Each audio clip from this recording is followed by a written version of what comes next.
सत्। ॐ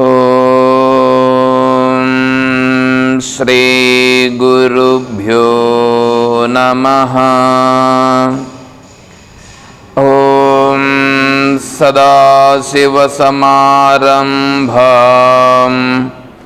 शङ्कराचार्यमध्यमां तत्त्वविदानन्दपर्यन्तां वन्दे गुरुपरम्पराम्। ॐ श्री गुरुभ्यो नमः।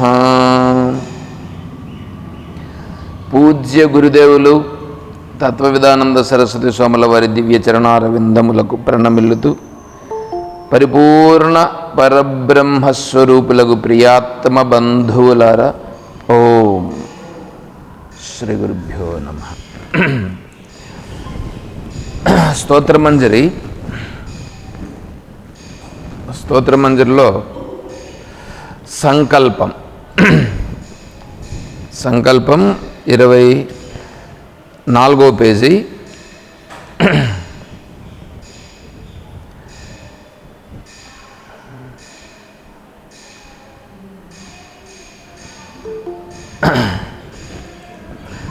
ఓం అస్య శ్రీ భగవద్గీతా శాస్త్ర మహామంత్రస్య, చెప్పండి,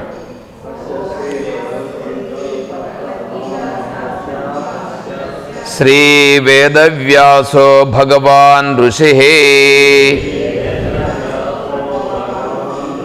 అనుష్ఠుఛ్ఛందః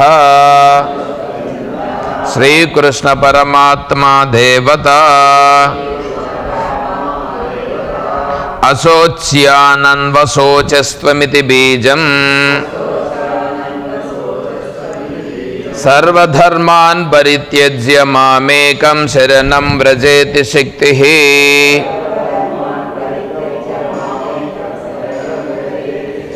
అహం త్వా సర్వపాపేభ్యో మోక్షయిష్యామి మా శుచ ఇతి కీలకం.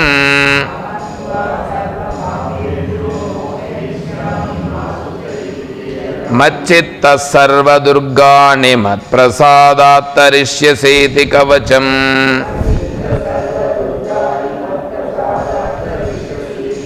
కిరీటినం గదినం చక్రహస్తమిత్యస్త్రం అనాదిమధ్యాంతమనంతవీర్యమితి ధ్యానం. జ్ఞానయజ్ఞేన భగవదారాధనార్థే శ్రీకృష్ణ పరమాత్మ ప్రీత్యర్థే గీతాపారాయణే జపే వినియోగః.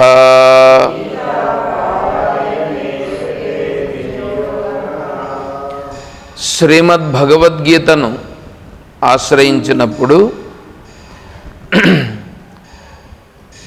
రెండు రకాలుగా ఇక్కడ మనం తీసుకోవాల్సి వస్తుంది. ఒకటి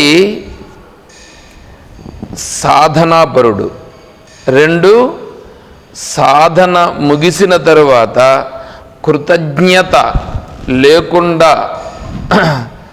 అంటే కృతజ్ఞత అనేది ఉండాలి.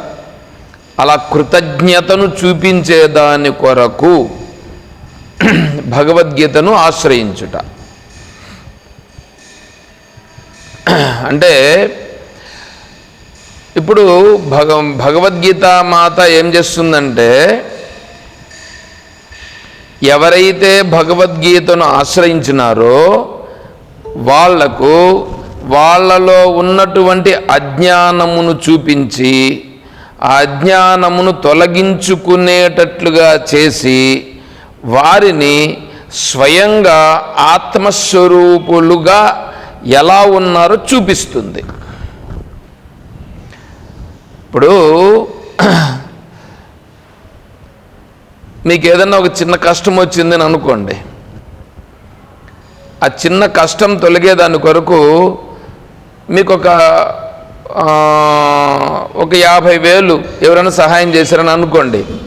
మీ దగ్గర లేని సందర్భంలో చేశారని అనుకోండి, అప్పుడేమవుతుంది, ఆ 50,000 సహాయం చేసిన దాని వలన మీ కష్టం తీరిపోవడమే కాకుండా మళ్ళీ ఇంకా వేరే దానికి కూడా మీకు ఆ డబ్బులు కొద్దిగా సహాయపడుతుంది. ఇప్పుడు ఆ డబ్బులు ఎంతవరకు ఉంటుంది?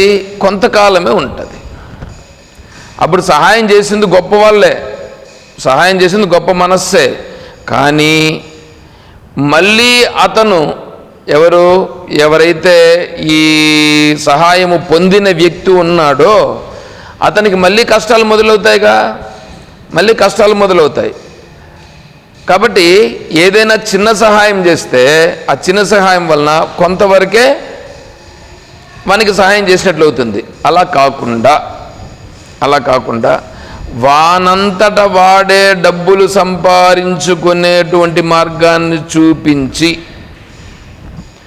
వాడి కష్టములను వాడే అధిగమించగలిగేటువంటి సామర్థ్యాన్ని వాడికి ఇచ్చి వాడి కాళ్ళపైన వాడు నిలబడి అన్నింటినీ ధైర్యంగా ఎదుర్కోగలిగేటువంటి సామర్థ్యాన్ని మనం వాడికి చూపించినామని అనుకోండి, అప్పుడేమవుతుంది అంటే ఇంతకుముందు 50,000 నువ్వు ఇచ్చిన సహాయము గొప్పదా?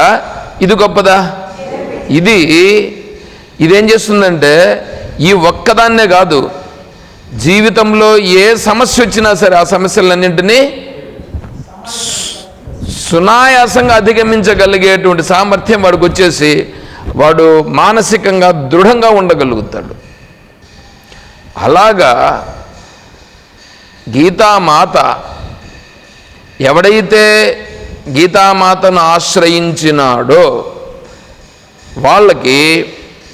వాళ్ళకున్నటువంటి సమస్యలన్నింటినీ చూపించి రాబోయే సమస్యలను కూడా చూపించి ఈ సమస్యలకు నువ్వు ఎలా పరిష్కారం కోసం వెతుకుతున్నావో దానిని చూపించి దానికి ఎన్ని మార్గాలు ఉన్నాయో సమస్యలను అధిగమించేదానికి వాటన్నింటినీ చూపించి దానిలో ఏదేదైతే ఉన్నాయో వాటిలో ఆ మార్గాలకు వెళితే ఆ మార్గాల్లో నీకు పరిపూర్ణమైన పరిష్కారము లభించదని కూడా చూపించి నిజమైన పరిష్కార మార్గం ఏదో అంటే నువ్వు వేరే వాళ్ళపైన ఆధారపడకుండా నీపైన నీవు ఆధారపడి నీ బుద్ధితో నువ్వు ఆలోచన చేసి నీ స్వరూప స్థితిని తెలుసుకుని వాటన్నింటినీ అధిగమించి నీ అంతట నీవు ఆత్మస్వరూపుడుగా నిలిచేటట్లుగా భగవద్గీత మాత నీకు దారి చూపిస్తుంది.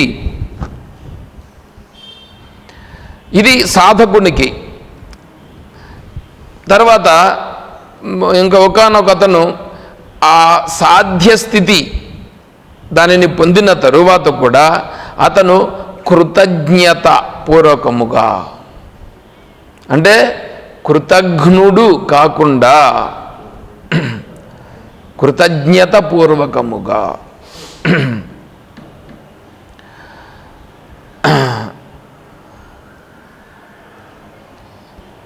వేదాంతో గురురీశ్వర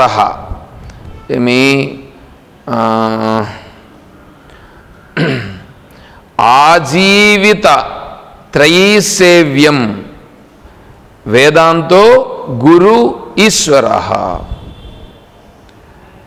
ఆదౌ జ్ఞానాప్తయే పశ్చాత్ కృతజ్ఞత్వ నివర్తయేత్. ఆ ఫ్యాన్ కొంచెం ఏపా. కాబట్టి ఆజీవితం అంటే ఏమంటే జీవితం ఉన్నంత వరకు అంటే జీవించి ఉండగా ఎంతవరకు జీవించి ఉంటామో అంతవరకు కూడా మూడింటిని సేవించవలయును. ఆ మూడు ఏంటంటివి అంటే వేదాంతము, గురువు, ఈశ్వరుడు. వేదాంతము, గురువు, ఈశ్వరుడు. ఇప్పుడు వేదాంతమునంటే వేద అంతము ఒక అర్థం. వేద అంటే తెలుసుకొనుట, వేదము అంటే వేదం, ఋగ్వేదం, యజుర్వేదం, సామవేదం, అథర్వణ వేదం, అది వేదం. అంతము, వేదమునకు అంతమునందు ఉన్నవి, అంతం, వేదమునకు అంతములో ఉండేటివి ఉపనిషత్తులు. కాబట్టి ఉపనిషత్తులను వేద తెలుసుకొనవలయును. ఉపనిషత్తుల్ని తెలుసుకోవాలి. ఎందుకు అంటే వీయుడు ఏదో తెలుసుకునేదానికి. ఎవడు వీయుడు? నేనున్నానుగా, నేనెవడు, నేను ఎందుకు వచ్చినాను, ఎలా వచ్చినాను, దీనికి ఏంటి అనేటువంటి విషయాన్ని తెలుసుకోవాలి. దాని కొరకు ఆ ఉపనిషత్తులనే మనకు భగవద్గీత రూపముగా అందించినది. కాబట్టి ఇప్పుడు ఇక్కడ వేదాంతము, భగవద్గీత, ఉపనిషత్తులు, వాటిని ఎలా ఉన్నదో అలా అర్థపూర్వకంగా స్పష్టంగా తెలుసుకోవాలి. దాంట్లో అర్థాలు రకరకాలుగా వస్తాయి. ఏ అర్థమును తీసుకుంటే ఎలా ఉంటుంది, ఏ అర్థాన్ని తీసుకుంటే సరైనది అనేదానికి మనము బాగా బ్యారీజ్ వేసి తెలుసుకోవాలి. ఇప్పుడు అనన్యాస్యంతయంతో మాం ఏ జనా పర్యుపాసతే తేషాం నిత్యాభియుక్తానాం యోగం క్షేమం వహామ్యహం అని వచ్చిందని అనుకోండి, దానికి ఒక 3 రకాల అర్థాలు చెప్పచ్చు. ఏమని? అనన్యాస్యంతయంతో మాం ఏ జనా పర్యుపాసతే. భగవంతుడు చెప్తున్నాడు, ఎవడైతే భగవంతుడైనటువంటి నన్ను పట్టుకొని నన్నే ఆశ్రయించి ఉన్నాడో వాడి యొక్క యోగము క్షేమము నేనే వహిస్తాను, ఒక అర్థం. కాబట్టి వీడేం చేస్తాడు? ప్రపంచంలో ఉండే విషయాలను, మీ ఇంట్లో ఉండే వాళ్ళను అన్నింటిని విడిచిపెట్టి దేవుణ్ణి పట్టుకొని కూర్చుంటానని చెప్పి ఆడన తిరుమలకో లేదా కాశీకో లేకంటే ఋషికేశో వెళ్ళిపోయి అక్కడేదో కూర్చొని నేను దేవుణ్ణి పట్టుకొని ఉన్నానని చెప్పి ఆ దేవుణ్ణి పెట్టుకొని ఆడుంటాడు. అదొకటి అర్థం. రెండో అర్థం ఏంటంటే, ఇంకొకటి ఏం చేస్తాడంటే,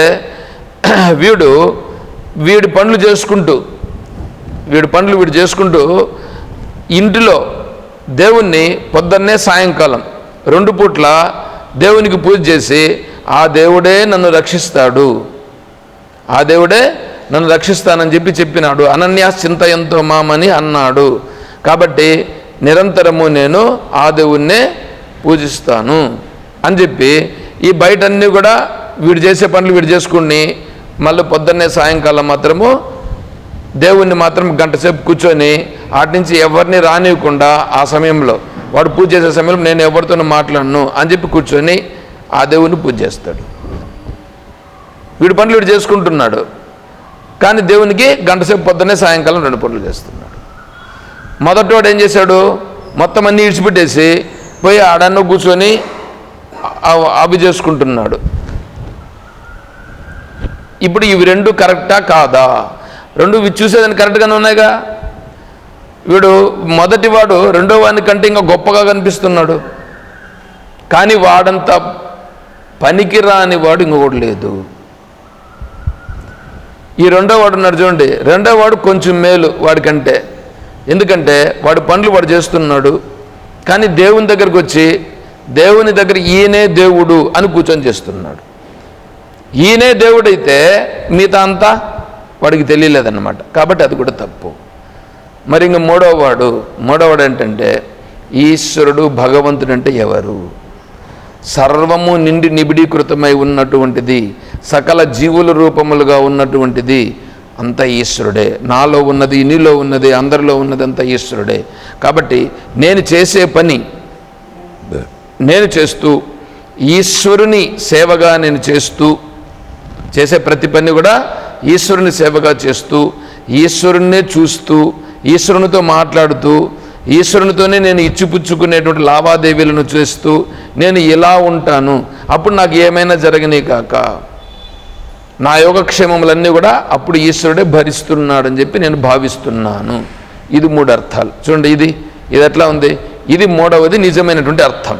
ఇప్పుడు దీంట్లో ఇంకా వేరే అర్థాలన్నీ చెప్పచ్చు, కానీ ఇప్పుడు ప్రస్తుతానికి ఇవి చాలు.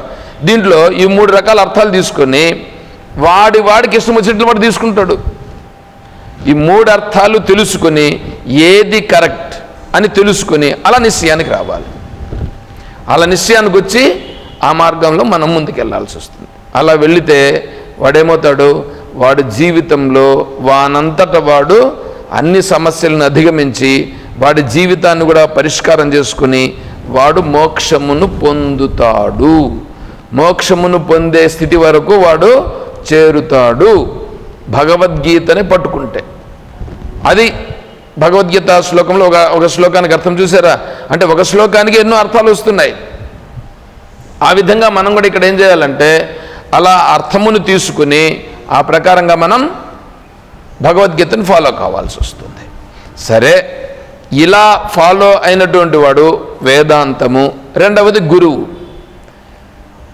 గురువుని ఏం చేయాలంటే మొదటలో అర్థము తెలుసుకునేదానికి వేదాంతము ఎలా అర్థం చేసుకోవాలి, వేదాంతం అంటే ఏమిటి, భగవద్గీత అంటే ఏమిటి, భగవద్గీత నేను ఎలా అర్థం చేసుకోవాలి అని తెలుసుకునేదానికి గురువుని ఆశ్రయించి సద్గురువుని ఆశ్రయించాలి. అంటే వేదాంతమును తెలిసిన గురువుని ఆశ్రయించాలి. శ్రోత్రియుడు బ్రహ్మనిష్ఠుడు అయినటువంటి వాడిని ఆశ్రయించాలి. తత్వవేత్త అయిన వాడిని ఆశ్రయించాలి. తత్వవేత్త అయినటువంటి అతన్ని ఆశ్రయించాలి. కానీ గురువు అని పేరు పెట్టుకునేటువంటి వాళ్ళందరినీ ఆశ్రయించి మోసపోకూడదు. అటువంటి గురువుని ఆశ్రయించి తత్వాన్ని బాగా తెలుసుకుని ఆ గురువు ద్వారా వేదాంతమును బాగా అర్థం చేసుకోవాలి. తర్వాత ఈశ్వరుడు. ఈశ్వరుడు అంటే విగ్రహం అని అనుకుంటారు అందరూ. ఈశ్వరుడు అంటే విగ్రహం అని అనుకుంటారు. ఇప్పుడు ఈశ్వరుడు అంటే 2 అర్థములు. జ్ఞానరూపమైన అర్థం ఒకటి, భక్తి రూపమైన అర్థం ఒకటి.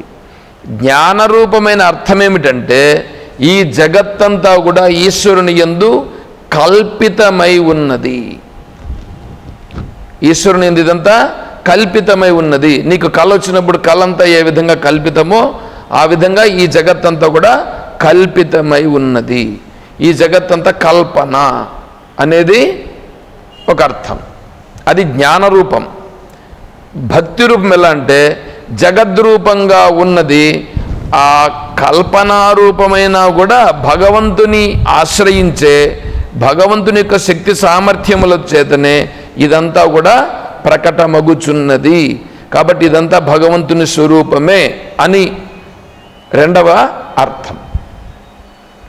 కాబట్టి ఈ ఈశ్వరుణ్ణి ఆశ్రయించుట అనేటువంటిది ఇప్పుడు జ్ఞానరూపంగా ఆశ్రయించడము, ఈ విధంగా భక్తి రూపంగా ఆశ్రయించడం. భక్తి జ్ఞానం 2 ఒకటే చూడండి. ఇంకప్పుడు అక్కడ చిన్న తేడా అంతే. అక్కడ ఈ 2 రూపంగా ఆశ్రయించుట అనేది ఇప్పుడు ఈశ్వరుని యొక్క ఆశ్రయం.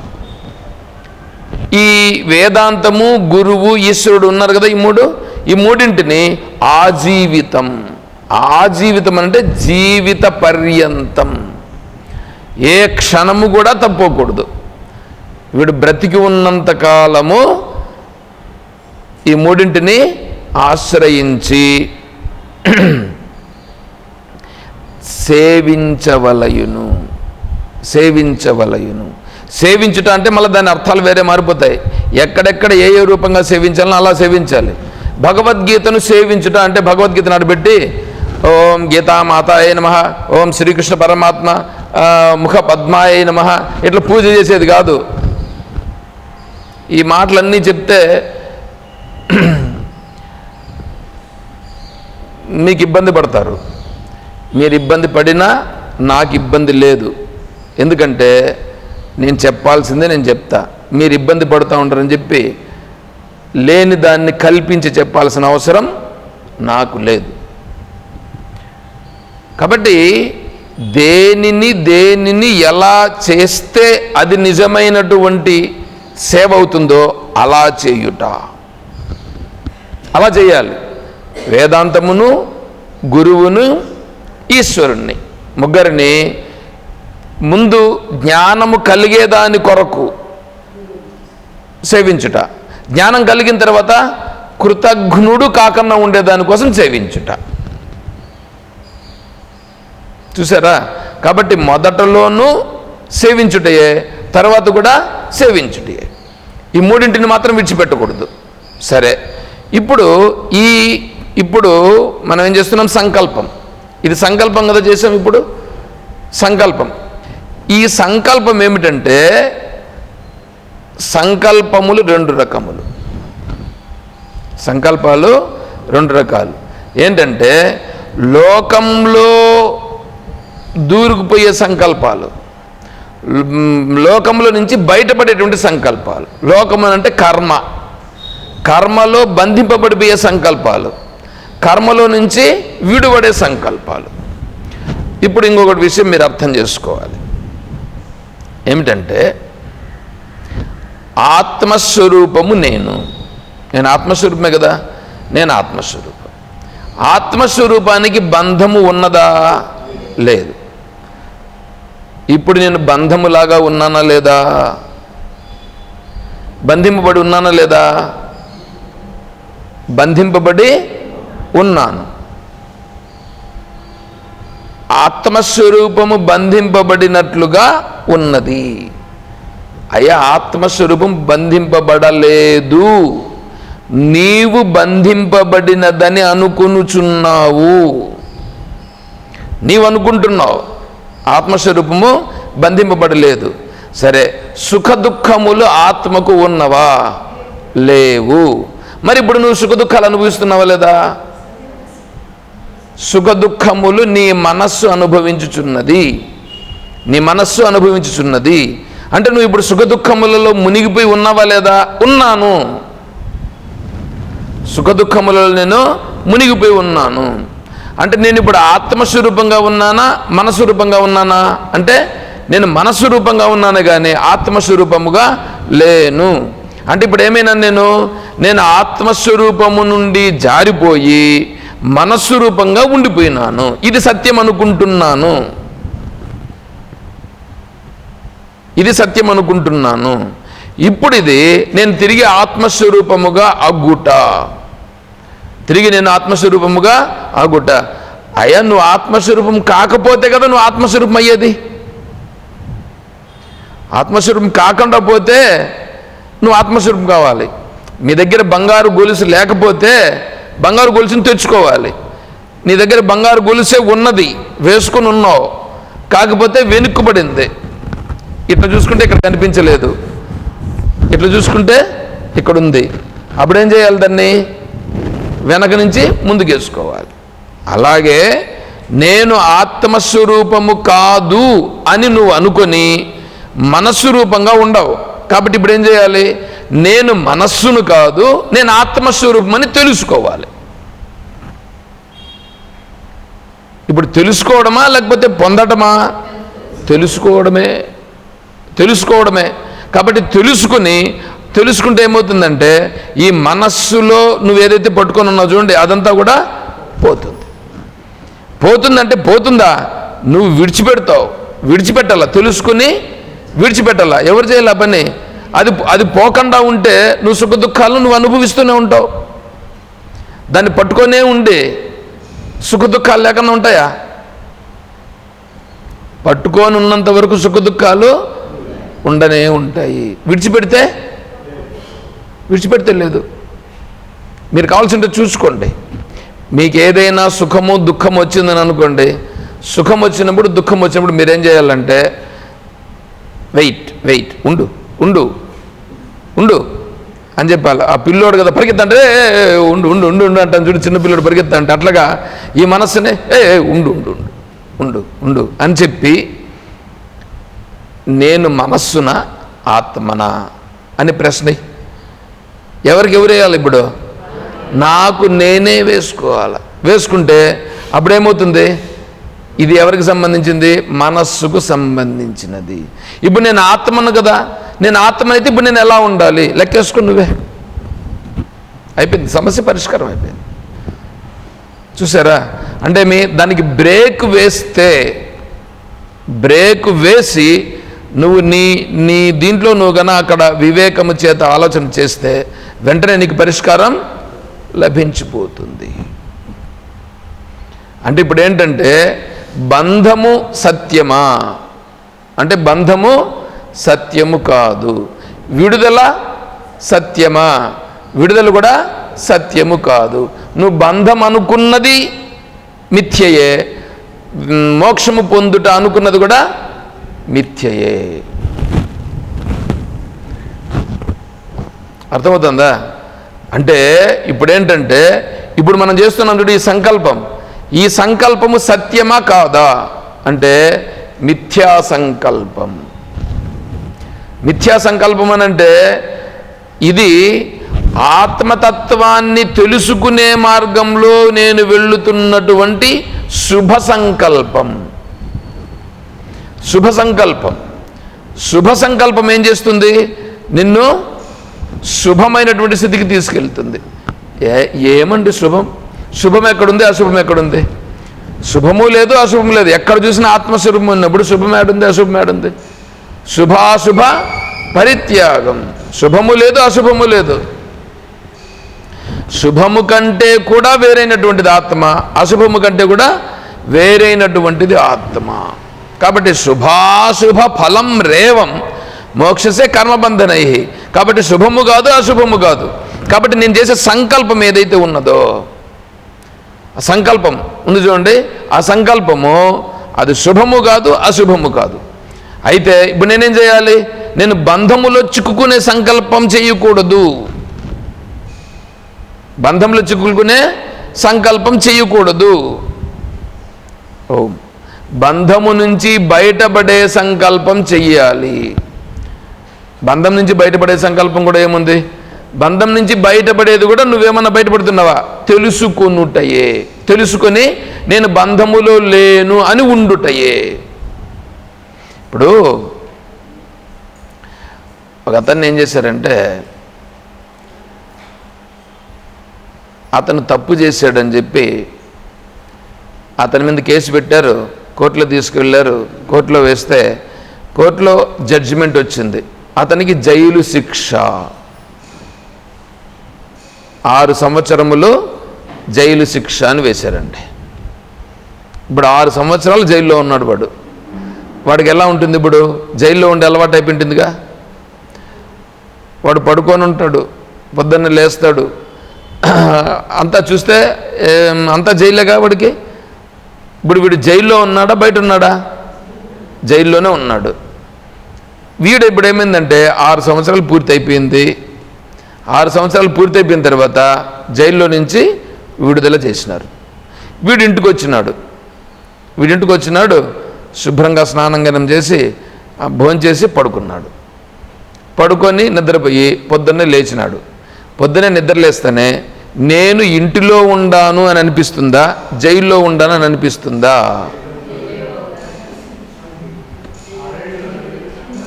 6 ఏళ్ళు ఆడు ఉన్నాడు కదా, ఆ వాసన ఉంది కదా, ఆ వాసన బాగా పట్టింది. వాసన బాగా పట్టి ఉండే కారణం చేత వీడు ఏమనుకుంటా అంటే, నేను ఇప్పుడు కూడా జైల్లోనే ఉన్నాను అని జైల్లో నుంచి లేచినట్లుగా లేచి ఏమేం చేయాలని ఆలోచన చేస్తాడు. మళ్ళీ ఇట్లా చూస్తాడు, ఇట్లా చూస్తే అరే ఇది జైలు కాదు మళ్ళీ గుర్తొస్తుంది. నేను ఇంట్లో ఉన్నాను మళ్ళీ గుర్తొస్తుందిగా. అదే విధముగా ఇప్పుడు ఈ శరీరంలో నేనున్నాను. ఈ శరీరంలో నేను ఉండి ఏమనుకుంటున్నా అంటే, నేను ఈ శరీరము అని అనుకుంటున్నాను. నేను ఈ శరీరంలో ఉన్నాను కాబట్టి నేను ఈ శరీరము, ఈ శరీరానికి సంబంధించిన వల్ల నా వాళ్ళు, ఈ శరీరానికి ఏమైనా జరిగితే నాకు జరిగిపోతూ ఉంది. చూడండి ఎంతసేపు ఎట్లా ఉంటుంది. ఎంతసేపు ఇలా ఇలా ఇలా ఇలా అనుకొని మనం అట్లా అయిపోయినాం.